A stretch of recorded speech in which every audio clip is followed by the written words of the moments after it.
Hello, you wonderful human beings, and welcome to Talking with Talent. My name is Christopher Dukes, and I'll be your host. We have got so much lined up for you this season. We have got actors, actresses, we've got directors, cinematographers, choreographers, we have got voiceover directors, voiceover artists, costume directors from the West End.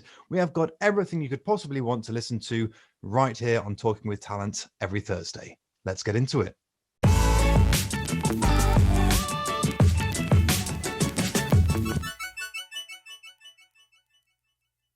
So for our first ever stream of Talking with Talent, I have with me Jose Palma, who has, you've got an incredible CV and you've incredible life, really. So can you tell us a bit about kind of how you started? Because if I'm not mistaken, you were actually had several entirely completely different careers before coming to acting. Yeah, absolutely. Well, first of all, let me just thank you for that introduction. That has been the best introduction I've gotten in centuries. So thank you very much for that.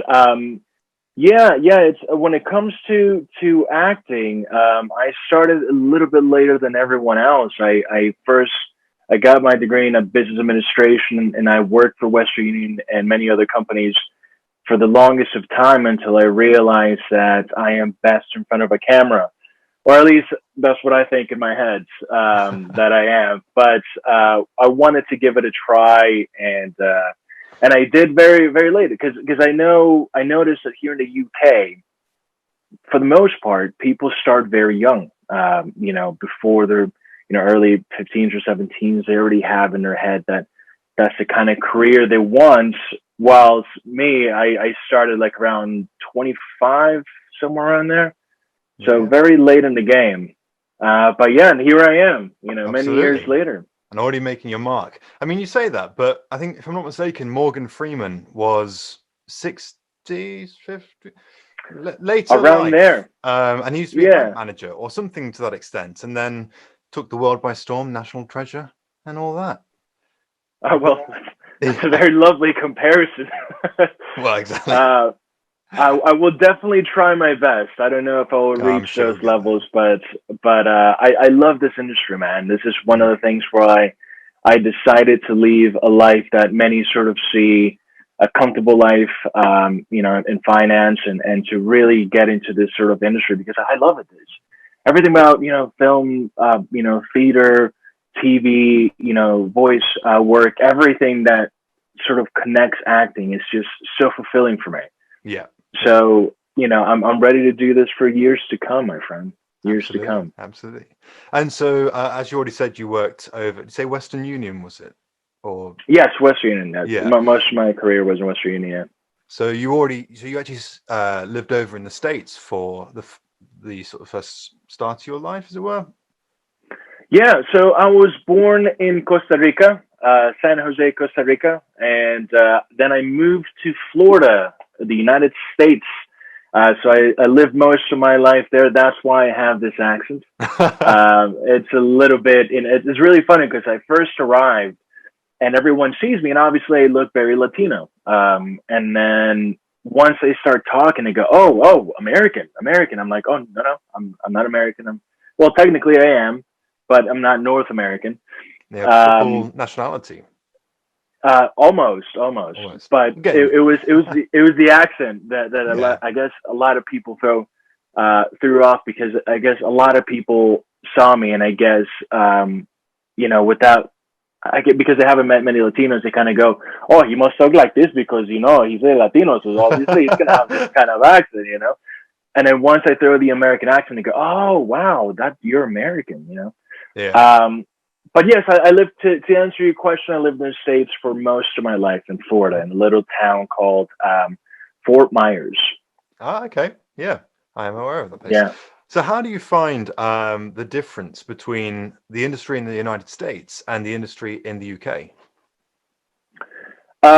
Well, I can't say that, this is my experience. I think the difference being that in the UK, there is a sense of career development, as in you go to uni for acting and you get your degree and is a more sort of educational aspect, and then you sort of going into the industry. While it's in the States, it's a little bit more of you just love with acting, and you just throw yourself out there, and then you get very specific training. The actual going to the university, I felt, or at least where I lived, I don't know if it's like that across the board, but I knew that for me it wasn't so much of oh you want to be an actor, you have to go to university and get your degree in acting, or straight to courses. It was more of a, do you want to be an actor? Let's start doing it. Let's just start filming. Let's start, and that's one of the things I fell in love with the UK once I arrived, right? Because it felt more of an actual career. Where in the UK, at least in my experience, I felt that it was viewed as an actual career. It was respected. You come across many people who don't go, "Oh, you're an actor. All right." It's more of a, "Oh, you're an actor. Oh, great. Well, what have I seen you in?" And all these sort of questions start coming in. There's a genuine interest on your career, and that's why I fell in love with the UK versus the US. Right. Whilst in the US, it's more like, "What you been in? Nothing. All right, so you're not an actor." Yeah. Next. Yeah. Have you had so far, and I'm sure all of our viewers have, or all of the viewers who are actors have certainly had the advice of, "Oh, have you called up? You should go on Coronation Street. You should give them a call. Give them a call. You might be able to get on Coronation Street." And you're like, "Oh, if it was that easy." If it was that easy, everyone would be in Coronation Street. It's you have that so many things like, "Oh, I just so see you in this and this and this show. Why aren't you in that show?" And you go, "Well, because it's not like, oh, I just want to be in there and boom, you're in there." There's a due process and a time consuming process that gets you there, I guess. Yeah, absolutely. So what was your first professional audition? Like, what was the first time you went into the room and you're like, "Okay, this is how it all works"? Well, the first time I went to an audition was for it was a short film in Costa Rica. So in Costa Rica, when I first started acting, there was a bunch of people around me that were doing short films, and they casted a film, very kind of like for fun. And I went into the room really nervous, absolutely nervous, because I knew the character, and it was for one of the lead characters, and I went in there, and again, because I never actually sort of went to university as you guys do here. I didn't know what to expect when it comes to casting directors, and I came in absolutely nervous, and they sort of gave me like, "All right, this is the scene. Let's do it." And I did my best to that phrase, "Fake it till you make it." Sure. That's exactly what it, like, I have no idea what's going on, but I will try. Yeah. And absolutely. and so I did. I was it was like maybe a 20-minute audition. Okay. And director right there in the spot, which was really kind of her, Maida. I remember Maida, the director. She kindly sort of said, "Yeah, I think you got the role. I'll let you know." I was like, "Sweet. Oh, that's great. Great. I didn't know. I didn't know that doesn't really happen as much, Sure. Straight away. But yeah, that was the very first time I went into an audition. It was for a nice short film, and you bagged the part. And I bagged the part, yeah. But that was really lucky of me, because I think I was the oldest one out of the lot, and they were just like, "He's just old, and the character's old, so let's just get him." Gee, thanks. But since then, you've now gone on to your credits have expanded and expanded, and actually today, we are recording this on Saturday, and I believe it was today, or it may have been last night, that the trailer for your latest project, which was called The Liberator, is that correct? Yeah, that's correct. Yeah, released. Now, tell us a bit about that, because it looks like a fascinating style story. Because it's kind of in a slightly animated way. It's you can tell it's still filmed with real actors, but it's almost cel-shaded. How was the experience being, and where was that filmed? So thank you very much. Yeah, so it came out yesterday. It was filmed by the great animation studio Trioscope, which brought some, groundbreaking visuals to the screen, and I think individuals are really going to like it.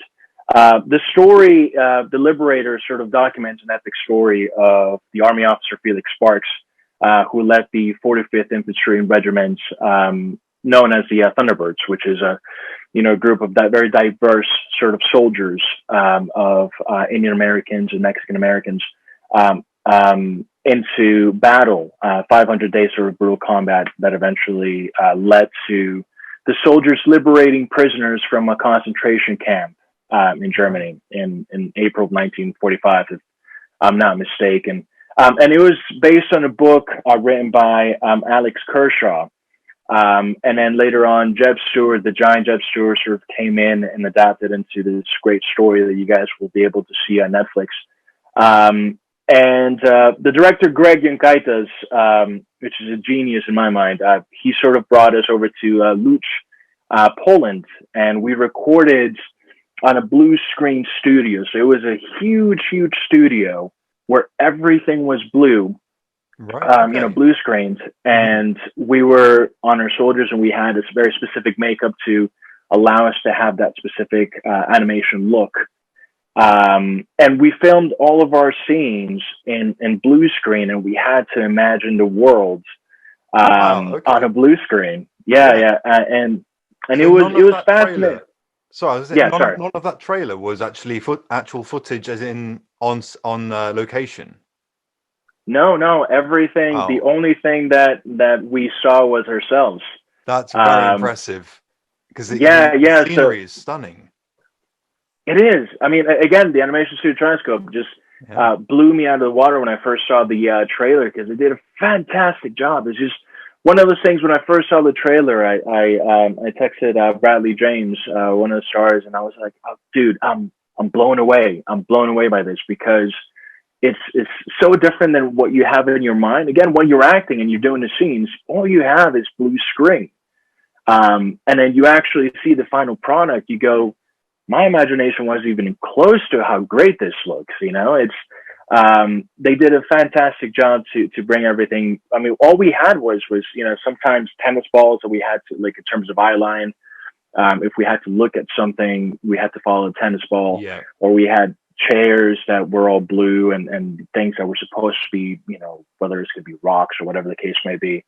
But everything else was blue screen. We're the only ones available. We had the makeup team did a fantastic job to sort of make us a specific type of makeup that would make us look a little bit more towards the style. So we spend most of our day with blinds and stuff in our faces. So extremely contoured. Yeah, absolutely. Yeah. I definitely asked, like, can you guys give me a chin, a nice little jawline, something, but it didn't work out very well. Yeah. And last year, I think it was, you also had your Hollywood feature film, Crawl, which you escaping, as it were. How was filming that? Was that was on location? I'm assuming not with. Now you're gonna have to correct me here. Crocodiles, alligators. Alligators, yeah. Well, I'm glad that you know the difference, that there is alligators and crocodiles. That's very good. So Crawl is a story of Haley and Dave, played by Kaya Scodelario and Barry Pepper, which is a small little family that are caught in the middle of a Hurricane 5, Category 5 hurricane. I don't know why I said that backwards. And they get stuck in their house with some alligators, and it's a really fun sort of film taking place in Florida, funny enough. Yeah. But we did not film that in Florida. We filmed this in Serbia, actually, in Belgrade. Wow. Okay. Yeah, so we they took us to a really huge studio, and most of the stuff that you see is actually a big tank, because obviously, I mean, I'm sure by this point most people have seen the film. Because of the hurricane, everything was flooded and stuff, so it's a huge sort of tank. Wow, where they built the houses and they had the cars and the palm trees and everything. And for me, it was quite amazing, because I lived in Florida. So Yeah. I arrived there. I'm like, oh wow, you guys, this is Florida. This is Florida in the tank. And yeah, we filmed this on in Serbia, and it was just a fantastic experience. Very very similar to Liberator in a sense that there is quite a lot of blue screen sort of involved to make sure that the place looked like Florida. And the team did also a fantastic job to bring that sort of to life. And most of the alligators, of course, were CG'd, but CGI. But apart from that, it was just a fantastic experience working with them, and I had loads of fun working with Alexander Aja. Yeah, I bet. You know, he's a fantastic director, and funny enough, I told him actually, because the story, you know, takes place with alligators. I told him the story that while I was in Florida, and I guess this happens when you're in Florida, I was actually attacked by a real alligator. This is a story that I told Alexander. He was amazed. I'll tell it very shortly. I was fishing. We had a small little river-like sort of thing behind our house, and I was fishing. It was raining a little bit, and something sort of told me to look down. I was at the edge of where my house was, and I just see his head of an alligator coming towards me, and he reached out to sort of grab me. And at the time, I was very much of a punk, so I was wearing the big jean sort of, you know, really huge jeans. You know, I used to listen to Slipknot and all those. I still do, but at that time, I was really dressing like one. Sure. And thankfully, the alligator only got a grab of my jeans, my fabulous jeans. I still have a grudge against that alligator because there were some good jeans. That's so understandable. Head back to Florida and punch it in the nose.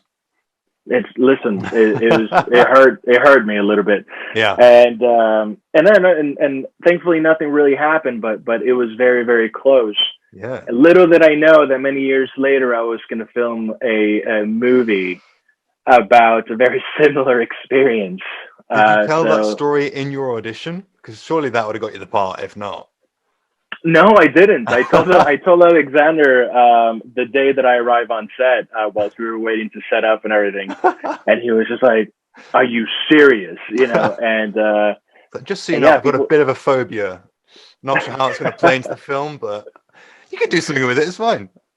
You know who asked me? It was Craig Flores, the producer. He asked me, he's like, "Hey, are you having like flashbacks of what happened?" And I was like, little bit. Little bit. So if it comes out in my performance, and I'm not acting, I'm literally terrified of the idea.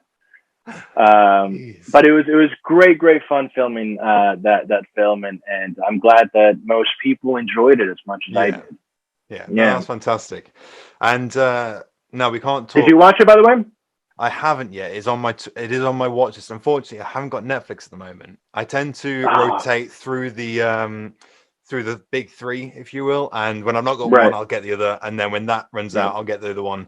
So it's on the watch list for when we get Netflix next. It's coming. It's coming. But well, I'm glad that I didn't spoil it for you. I didn't tell too much of the story. I was going to be able to enjoy it. Yeah, no, I'm looking forward to it. I think it will be a winter watch when we get Netflix in the house. So there's one more which I want to chat to. Well, actually, there's loads more I want to chat about, but we'll try and keep it concise. Now, you're in a up and coming movie which you can tell us a little bit about, but not much. So I won't ask any questions, and I'm going to let you lead this bit so I don't put my foot in it. But you got pretty exciting news. Yeah, so I got the wonderful opportunity to be part of Venom 2 coming up next year. And again, you can't really talk too much about this because we want sort of like the fans of the franchise to really, you know, enjoy what most of, you know, people are gonna do. And so I can't really say much in terms apart from the fact that I had a fabulous time working in that film. I mean, Andy Serkis is just a guy that I admire so much, and the fact that I got to work with the man was just out of this world. Yeah. And funny enough, I was on set the days I was filming. It was my birthday. No way. And and the first couple of days I didn't say anything. and I was just kind of amazed that I got to sort of work with Tom Hardy and Woody Harrelson, and I was just trying to grasp the idea that I was working with these giants and trying to learn as much as I possibly can from them. And 2 days later, I just remember they were sort of kind enough to sing happy birthday to me and stuff. And I just remember being on set, just looking, I'm like, I can't believe I have Andy Serkis, Tom Hardy, and Woody Harrelson singing happy birthday to me. That's quite I feel like the luckiest girl in the universe right now. Yeah. It was beautiful, but going back to the film, I think is a fabulous sort of film, and the fans are really sort of going to enjoy this. Absolutely, fantastic. That's right. That's exciting. It must be quite something to be part of the Marvel universe, however big or small. Must be quite a monumentous feeling to be part of that phenomenon that is the Marvel universe. It's a wonderful feeling, especially once you're a fan yourself. Well, I remember watching the first one, and I absolutely loved the first film, and to sort of be part of this greater sort of universe, and to help in some sort of in any way, shape, or form to keep bringing these stories to life. And I know so many people love them to bits, and we all grew up with all these stories, and it's a feeling you really can't describe. I'm really blessed to be part of such sort of events in film history, and to bring them to life. I can talk about how happy I am, but I think people are going to be bored out of their mind using the same words. Well, we'll move on to a slightly different medium. And you played Agent Esperanza, is that right? In the Yes. Espinosa, apologies. Espinosa, yes. In the Activision? Is it Activision that made it? The Division, yes. Division 2. Yeah, Ubisoft. Yes. The Division 2, where you play Agent Espinosa. And so how was it providing the voiceover for this game character that the players can interact with in the game? Is that right? You're one of the sort of the squad that goes along with the player? Yes. So I got the opportunity to play two characters. And that one of which was the other one was a pilot, but Agent Espinosa was sort of the main one, and it was absolutely fantastic experience because I was just coming off of again being blessed to work in Hitman 2, and coming off going from that game to the Division was absolutely fantastic because most of the team that I worked with in Hitman 2 came along for this project as well. Fantastic.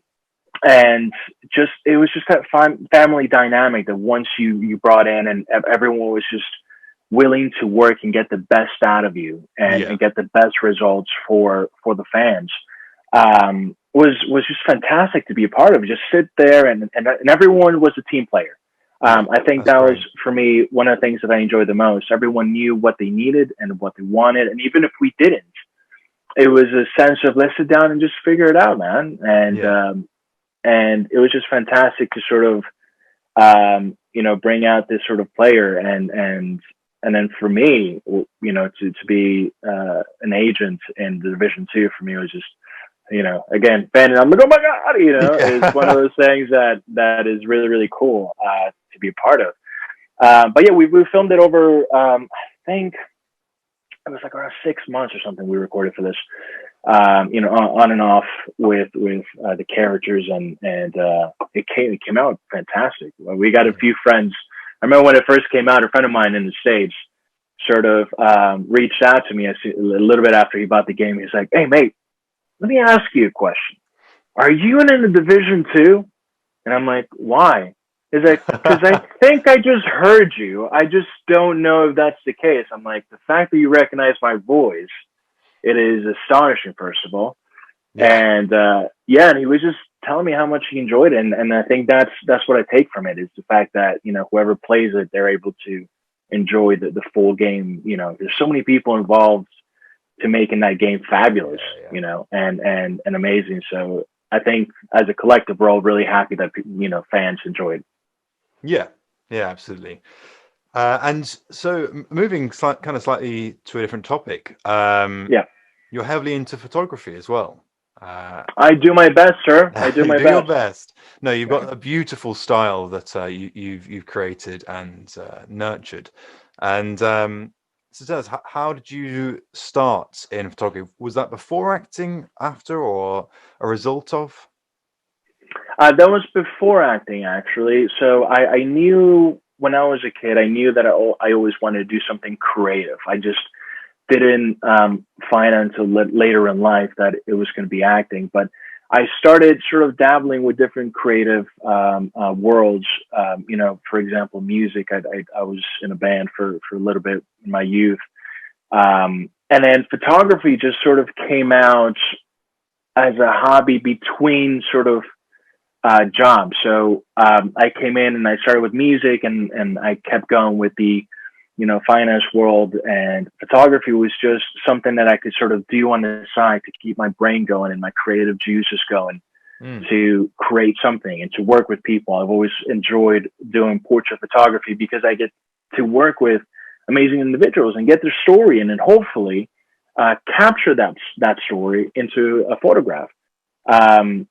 So it sort of came about as something to keep me creative in some sort of way.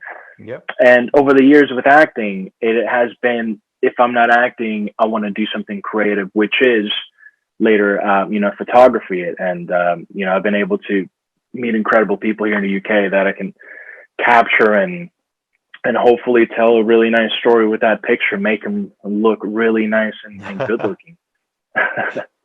And well, you certainly started doing that with other actors as you've created now your own headshots company.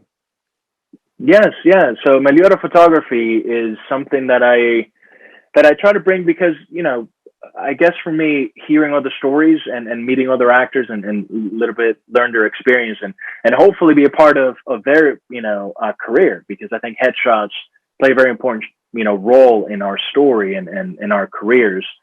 So to get an opportunity to hopefully elevate, someone's career and bring them a really nice headshot for casting directors to kind of just go, oh, look at that. We really need to see this person. To make him stop, essentially. I think that's what a headshot should do, is for a casting director to stop and actually look at the actor.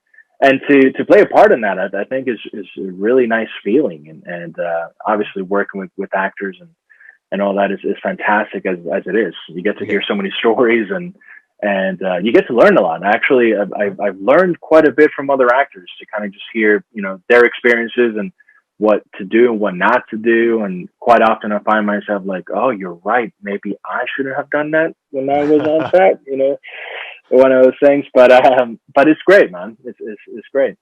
That's great. And this is actually a very good time to, this will be our first competition with Talking with Talent, where, so viewers, what you need to do is in the comments, tag a friend, like our page, also like Jose's page, which is on Instagram is at Meliora Photography, at Meliora Photography, yes. And we'll put that in the description below. So yeah, follow Talking with Talent, follow Meliora Photography, tag a friend in the comments. Each entry and each like will get you a ticket into the raffle, as it were, and we will announce the winner the following week. I'll also put a post out about when that will be, as we haven't quite got a date yet, but it will be within the week. And yes, there will be a competition. What will the competition winner get? So they will be able to get a full headshot session with Meliora Photography, which will include 4 brand new headshots, free of charge, of course, and then hopefully that will add a portrait shot, which they're very different than headshots, but a nice little sort of moment that we're able to create a really nice shot, a portrait, if you will, of that individual, absolutely free. Wonderful. That's a fantastic prize, actually. And I love some of your portraits that you do, as well as the headshots. Thank you. It's a shame because I really like landscape headshots, and yet they're not really accepted, as it were. Yeah. Apparently in the States, they really like landscape headshots. They do, in the UK, it's like, no, it's portrait or nothing. But a lot of the time landscape ones can offer a different light onto that actor, and it's really, and yeah, some of the styles you're coming out with is really fantastic, and obviously keeping the portrait to satisfy the UK, I was going to say audience, but UK casting directors, if you will. And but yeah, I definitely recommend getting some portraits done because they look fantastic. They really do. Thank you very much. Thank you. Yeah. So jumping back to some of your film credits as well, and you've also had one which came out last year, which is now into a different stage, which we won't go into in today's session. But you were in Friend in Need. How was shooting Friend in Need? Friend in Need was just an absolute joy to work, to be a part of. I got to work with some fabulous people, and the cast members, and in that we became really, really close, really quick, because we clicked right from the beginning. We had a rehearsal process, which usually doesn't really happen with a lot of the projects that actors do. So we had a rehearsal sort of time to get to know each other, and in the film we played Charlie Freeman and Robert Dukes and myself. We have to be best friends. We've been friends for a very, very long time, and the director wanted us to really sell that, and we had this rehearsal process where we actually sort of got to hang out and meet, and that I guess viewers, when they see such sort of film, they'll be able to see sort of the dynamic that we were able to bring to the table. Yeah. But we filmed that project with some, Falby, the cast and crew, and Matt, the director, did a fantastic job, and GQ, the writer, did a fantastic job to sort of bring that story to life. And it was one of the best projects that I've worked in for that reason, because the moment that you walk in, you feel that you're part of this family, and also after it comes out, the connection that we've made between each other was just absolutely fantastic. To the point that now I'm living with Robert Dukes, and Ashlyn Diaz. So that's how sort of close we got after the project, and it was fantastic to work with. I had so much fun playing that character. Yeah, no, I mean, it certainly comes across, and I think it's very important when you have in the story, in the script, that when there is characters who have meant to know each other for a long time, or have this connection, it's important to create that connection off the screen, and make sure that it is genuine, because obviously the camera can pick up the lie if not. So no, it certainly came across, and it was a fantastic piece of cinematography. And that's A Friend in Need, and if you guys haven't seen that, you can check that out on YouTube. I think it is on now, if I'm not mistaken. So with Friend in Need, I think it was released for some festivals, but right now we're trying to do something in the works. So what we're going to do is we're going to keep you guys informed a little bit later on to see where you guys are going to be able to see it and find it available. Okay. But the moment that everyone can, I'm sure you guys are going to see it. Yeah, wonderful. Well, as and when that is released, we'll pop another post out and pop it. We'll get the link to you somehow or another. It'll be fine. And obviously, the top of your credits, way above Venom, way above Crawl, or anything like that. Obviously, you were in Brick Heist, which was, I mean, that's got to be better be at the top of your CV. Let's just put it that way. It's the highlight of my career, is what it is. I love being part of that film, and mainly for the director and the writer. I have a fabulous relationship with the director and writer. And listen, I think if I ever say what's my favorite film, we know the answer to that. Exactly. We know the answer to that already. How did you find working with Jose Palma? It was a delight to work with. Absolute delight. Stop lying. For those of you who have no idea what we're on about right now, I wrote a short film during lockdown, more to just because why not? We're in lockdown. It was a very strange time for all of us, and I wrote a short little story just to put a smile on people's faces. And Jose Palma was the I was about to say star stealer. That's not even a phrase. What stole the show. Stealer. That's the one. Stole the show. Oh no, it was good. It was great fun. It was so much fun working with you. And I really hope that once all this mess is sorted out, that hopefully we can do a film in person together and not over Zoom again. As much as we love Zoom. Yeah. We love Zoom, but I think that was the really interesting thing about this movie, this film was because we didn't really work together in the same sort of room. We had to sort of record it in the way that we recorded was very different than usual, because we have to sort of get used to the world that we live in now, right? COVID-19 has made us relook of how we were able to create, and I think that was a good testament to finding a way. We have to create or we create. Like, there's no other way to look at it. And you did a fantastic job sort of bringing us together and bringing that film, even though we were not in the same room. Well, yeah.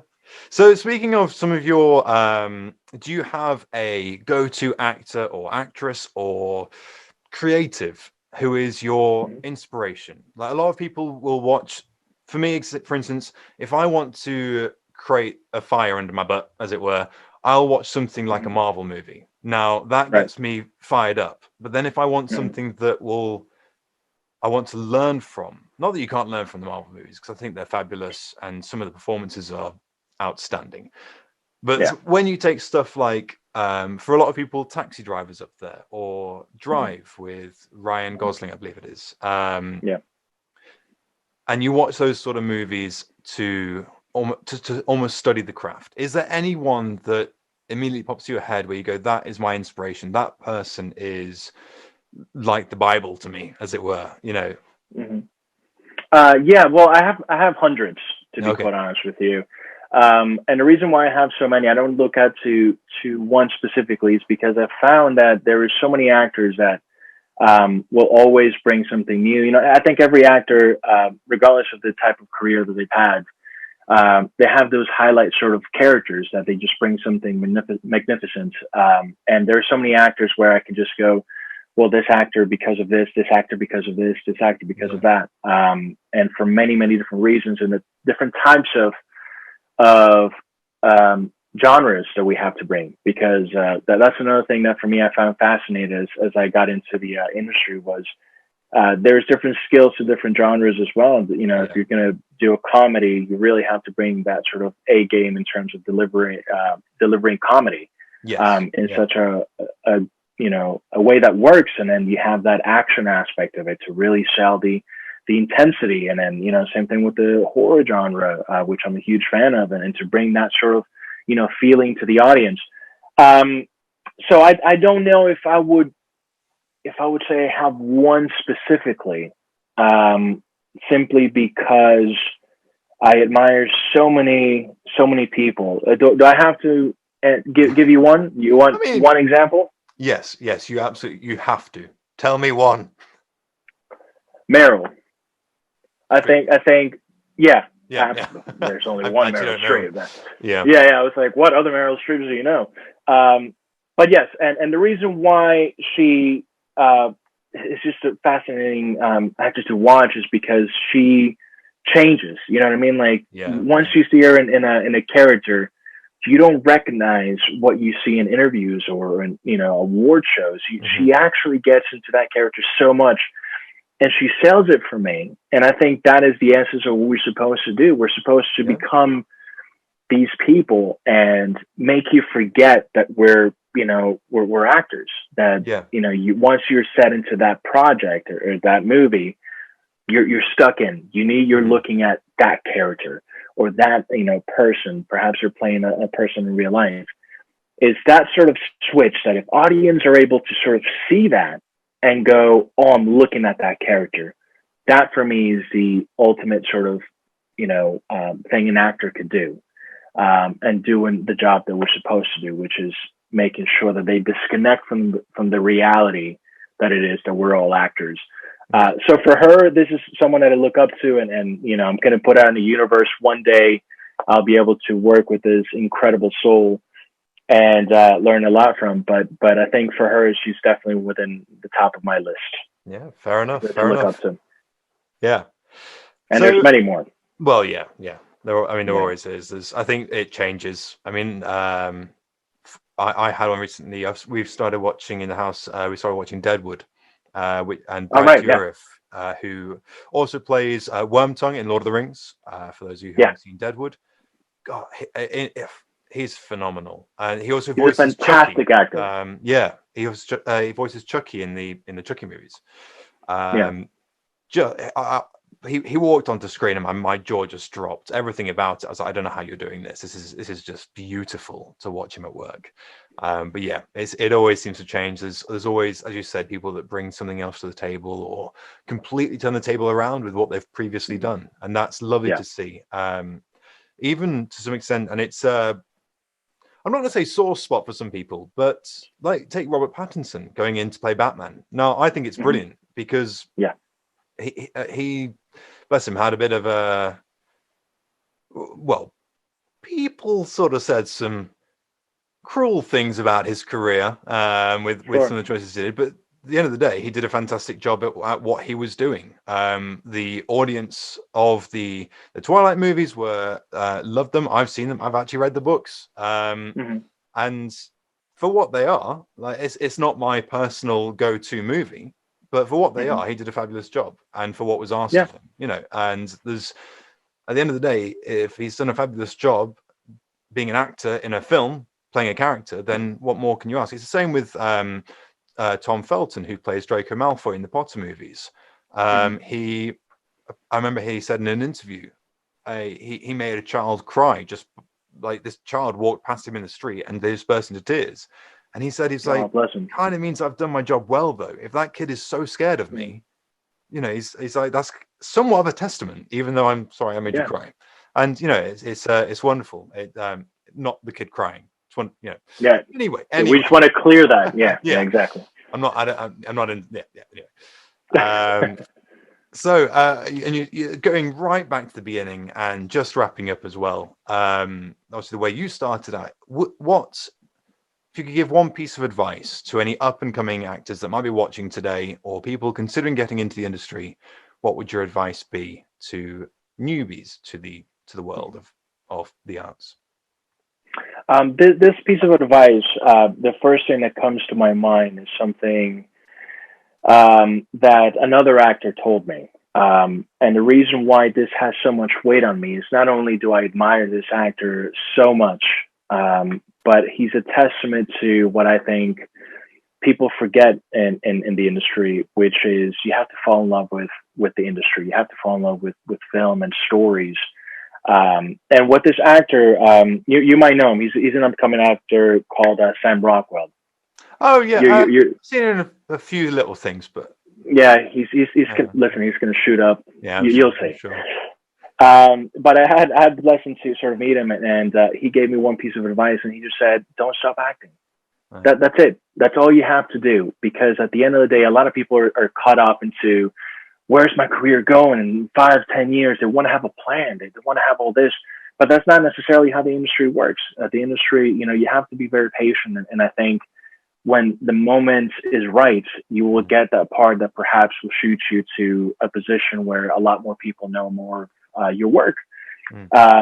And I think the piece of advice that I would give is don't forget that you have to love this industry so much that you'll just keep doing it for as long as you possibly can, and fall in love with it. That's one of the things that I have done. I stopped thinking about all the things that come with acting and just enjoying my craft and being on set and enjoying that experience, getting to meet wonderful people and to work with people that you admire, or hopefully, working towards that opportunity.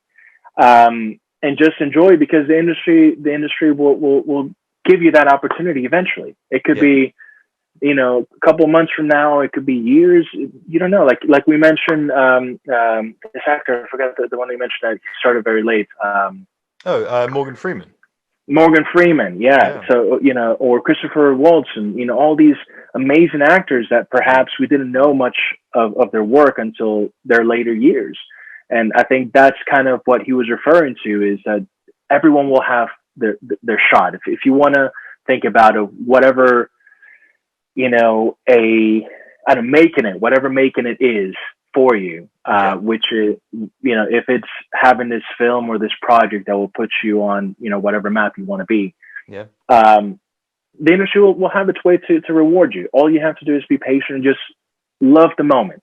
Once you're in it, get in it, and don't think about what's going to happen with that 5 minutes after you finished it. Years, just enjoy that moment, enjoy what you're doing, love it, because that is the difference between a job and a career. And you have to love your career. And the industry will find its ways to reward you. And in the meantime, reward yourself with each character that you play in each project that you're part of, because that's what we got into it, right? It's to tell stories. So enjoy telling stories. That is a long piece of advice. In my head, it took like 20 minutes. I think I lost the audience halfway there. Like, all right, this guy's already talking nonsense. But don't stop acting at the end of it. Yeah, that's beautifully put. I guess the flip side of my question there is also, what advice would you give to seasoned creatives, people who are a few years in or many years in, decades in? What advice would you give to your peers at that point? Well, I think this industry is sort of based on what people can bring in that hasn't been seen before, or some might say, what you can bring, what makes you sort of different in this industry, and just go with your gut. I think when I first arrived to the UK, I found that sometimes individuals are sort of caught into what reminder you give them from another actor or perhaps another project. Oh, you know who you remind me of? This sort of thing. And a lot of people just go with it. Like, oh, you know what? Maybe I should play along with the fact that I'm reminded of this actor. I don't believe in that. I think you have to sort of just be yourself and find who you want to be in the industry and just go with it, regardless of what people, want, and just work hard to bring your art to life. And again, enjoy it. The Costa Rican old saying that I think I told you last time we met is the pura vida life, right? Pura vida means pure life. But in Costa Rica, we use it for so many stuff. And for us, it's just to live that sort of like nice, positive life. And I think for me, for my acting, that's what I want to do. It's just, I'll be myself.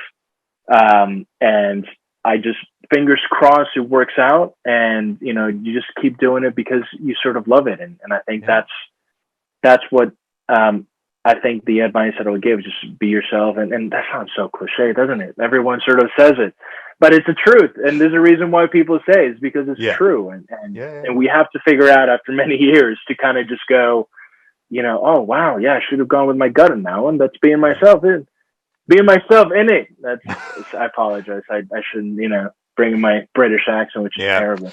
You've been here too long. That's just it. I've gone. Listen, I've been drinking so much tea lately, and I'm going to blame this on Ashland Diaz, and Robert Dukes, because they have introduced me to, levels of tea that I've never experienced my entire life. I love coffee. I'm Costa Rican. Yeah. I will always love coffee. It's the first thing I drink in the morning, but in the afternoon, I'm getting to that point where I'm like, you know what will be nice? A cup of tea. I'll introduce you to some of the different ones, like hibiscus tea. Oh, yes. Oh, that sounds sophisticated, good sir. Tasty. Yeah. I actually got a loose leaf teapot. And pumpkin spice. Toffee pop. I'm just saying words now. And I'm believing it. I'm eating everything that you're saying right now. I have no idea. Yeah. Well, thank you so much for coming on today and chatting with us. And I hope to the viewers out there that was entertaining and getting to know Mr. Jose Palma. And don't forget to tag a friend into the comments below, and follow us on Instagram. Follow Jose Palma on Instagram and follow Millionora Photography on Instagram. All these will be put below with their appropriate links down below.